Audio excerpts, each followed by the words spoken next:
找卷子吧，早晨要5、6点起来，是不是？天还没亮。哦，这里有种叶子啊，这是白葱啊。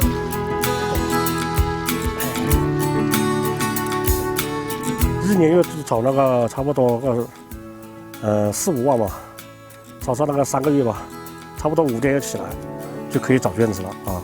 它要分个地形，它不是乱出的。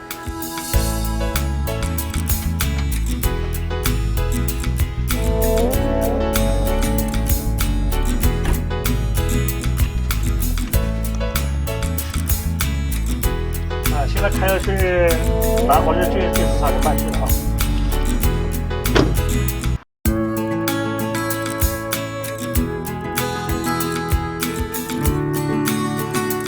哎呀，我给你吃了。太好了。不错，他家的卷子对，每次拿下都是好的。今天的卖卷那个卷子真是很快，3、5分钟搞定了。今天卖的那个350块钱。野生菌嘛啊。早上采了，这个中午呢，我们就通过那个物流快递，是不是？那其中一部分就下午可以到那个餐桌上去了，估计啊，所以我感到很欣慰、很自豪。这个季节是那个野生菌上市的季节，是我们南华县这个餐饮企业的这个黄金时刻。晚上最忙的时候，我们每天可能要坚持到夜里面凌晨1点钟。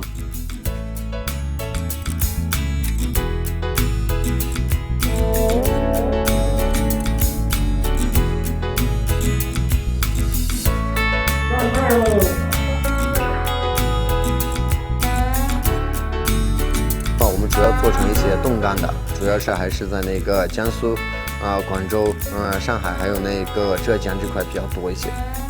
野生菌这块的话，对我们南华县农民确实在收入这方面的话，就提高很多了。一朵小小的野生菌在我们整个南华人民的一个手中流转一夜的话，其实是一个很大的一个经济效益的。